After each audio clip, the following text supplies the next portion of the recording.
Hi, I'm Jim Brickell from Ed Learn Ford, and this is the 2023 Ford Explorer Platinum Edition. This is an orientation for new vehicle owners. Wanted to show you where all your major controls are located and how to use them. So, starting on the driver door, we have our power locks, and then numbers 1, 2, and 3. Those are the programmable seating positions and memory sets for the driver. So once you use the power seat controls on the side of the chair, you would push button 1, 2, or 3 to lock in your seating position. Below that, we have our power outside mirrors, and you can power fold them in from there. Your power windows. And over here to the left of the steering column, we have the inside release for the power tailgate, your headlamps, and you can set them in the automatic position. Now, on the side of the steering column, we have our power tilt and telescopic wheel. This one has a push button start, so foot on the brakes.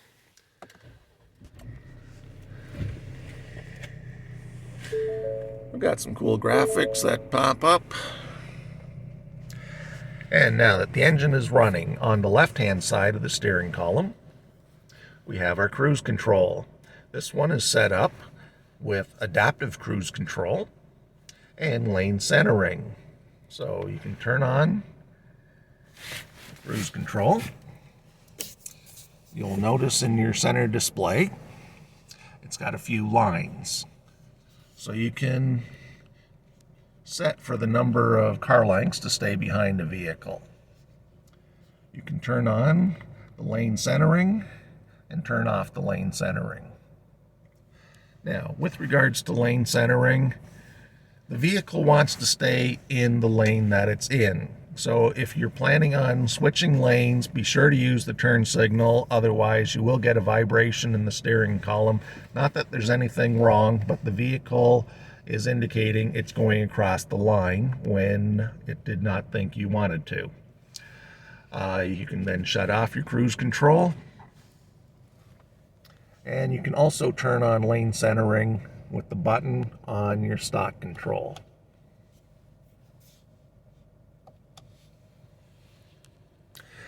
To the right-hand side of the steering column, we have back, OK, and menu. Your voice control, picking up a call, hanging up on a call, but also seeking to the next stations on your stereo.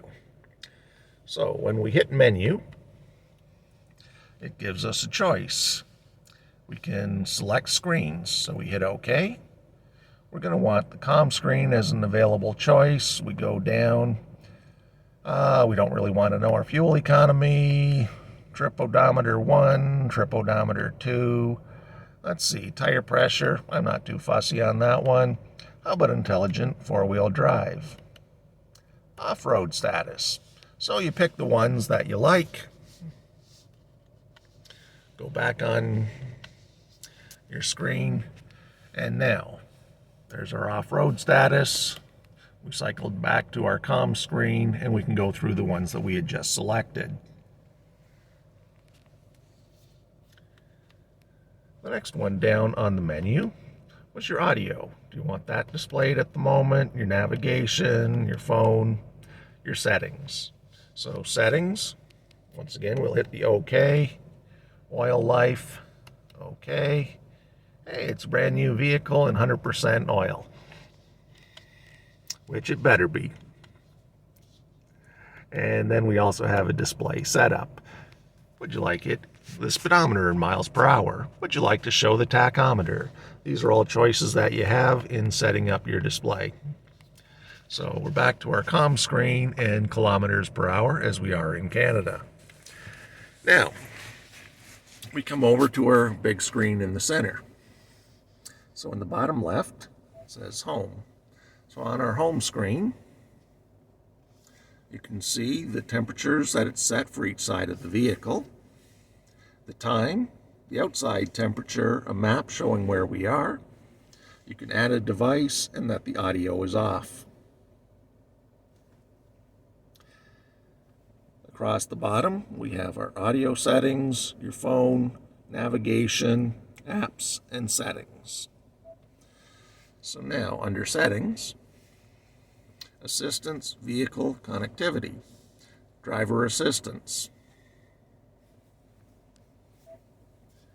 So now we've got a list of a variety of driver assistance features.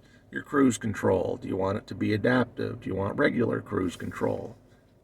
So as you tap on it, normal, adaptive, and intelligent. So you pick which one it's going to be using. If you're not sure what they are, you can hit the I, and that'll give you a little more information. Allows you to choose the type of cruise control you want to use. For example, your vehicle can maintain at a set speed or adjust the speed to maintain the distance from the vehicle ahead if equipped. Talks about your lane keeping, your pre-collision assist, speed sign recognition, rear view camera. Do you want it to stay on after you've shut off the vehicle? The blind spot information system.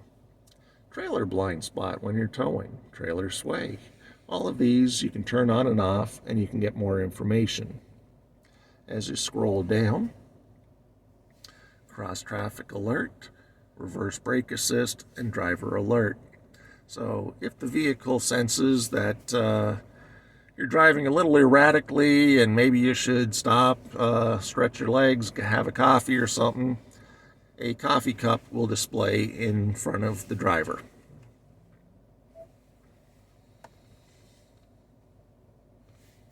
Under Vehicle, you've got your clock, your vehicle, general, display, valet mode, ambient lighting, navigation.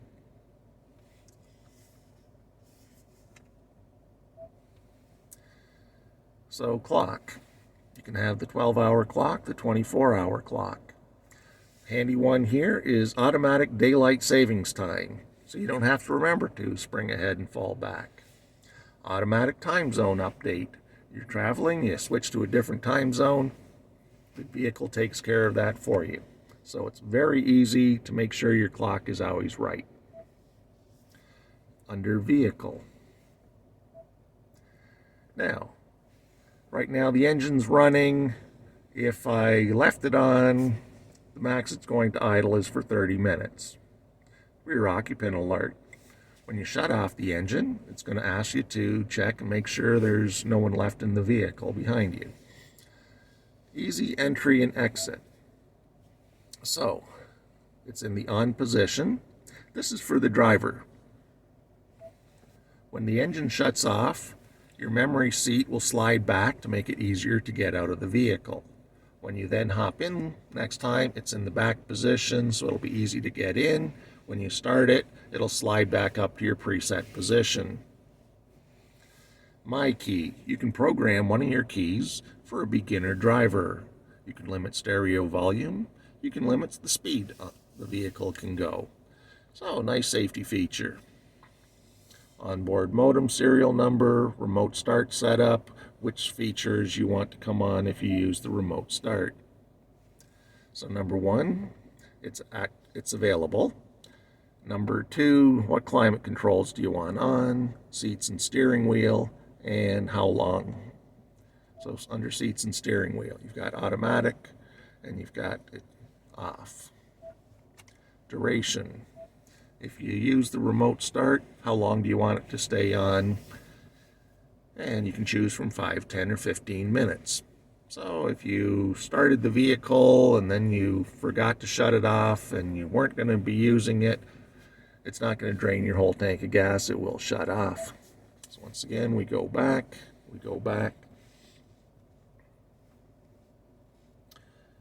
The windows, the wipers, the power lift gate.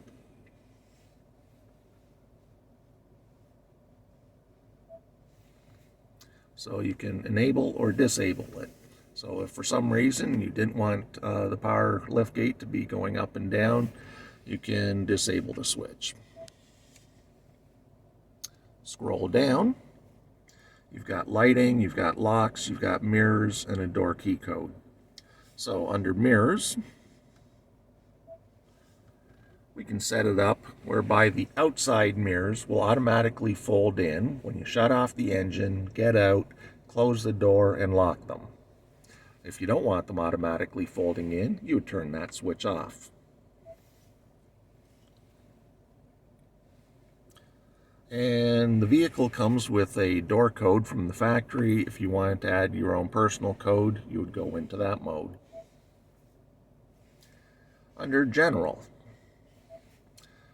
you initially want to get the vehicle set up to your liking. So you have a choice on language of English, French, or Spanish, temperature in Celsius or Fahrenheit, measurement in kilometers or miles, your tire pressure units. When you're using the touch screen, do you want it to beep to acknowledge that it's you've done your function? Sync, analytics and diagnostics, about sync, licensing, and reset. So when you sell the vehicle or trade it, you can do a reset and wipe out all your personal settings. That would be your navigation, your phone.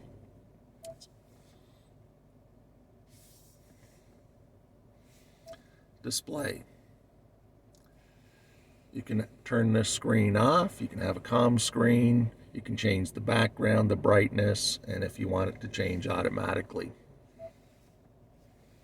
Valet mode. In the event you go to a place that offers valet parking, you can enter your own 4-digit PIN. That will lock out the personal features such as navigation and phone. So the guy in the red jacket just has access to the basic features of starting the vehicle, driving it, parking it, and locking it. When you get back in the vehicle, you would re-enter your same code, and everything is functional again. Ambient lighting at nighttime. You can choose from all these great colors. It'll light up in your footwells and your cup holders. So at nighttime, you can have some fun with the vehicle. Navigation. You can set your map preferences, your route preferences, navigation preferences.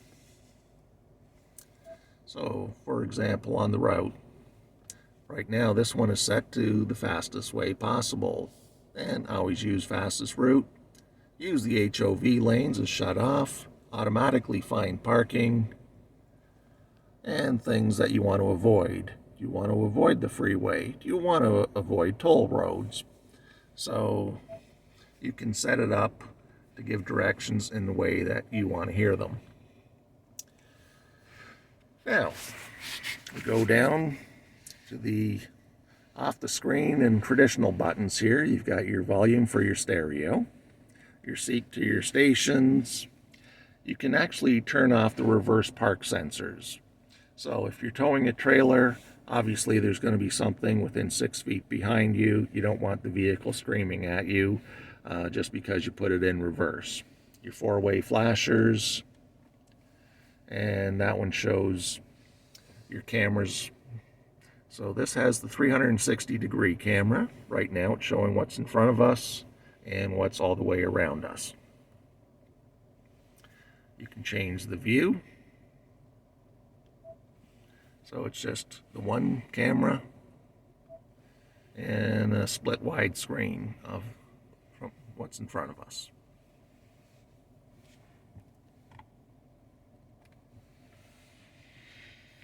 Below that, we have our heated seat for the driver. 3 bars is high heat, low, medium heat, low heat, no heat. Your heated steering wheel. Nice thing about the heated steering wheel, it'll heat up the steering wheel. You don't have to have gloves on in the wintertime, and your touchscreen will work better. Below that, we have the cooling seats. Once again, high, medium, low, and off. Each side of the vehicle can control their own temperature. Up and down, the fan speed. Now we get to our shifter. We've got a rotary dial shifter, your electronic parking brake,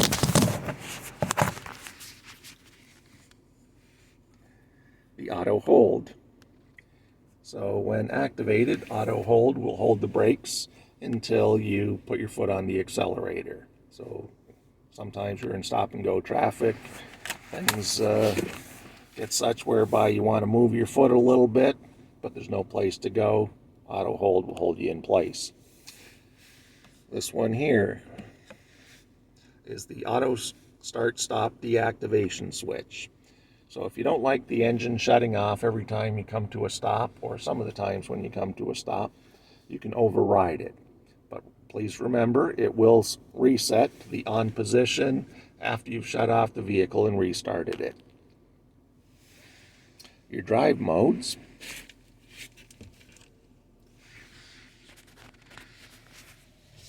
When you turn the dial, it'll change your display. So there's normal. Economy mode goes green. Sport mode, excite mode goes red. Tow haul changes the display once again. And we go back the other way. Tow haul, sport, eco, normal, slippery conditions. Trail, look at those rocks for climbing. And deep snow or sand. Well, we don't have deep snow or sand. We're not on a trail. It's not slippery today, so I'll put it back into normal mode. So, this has been an orientation for new vehicle owners. I hope you'll enjoy your Explorer. I'm Jim Brickell, and this is Ed Learn Ford.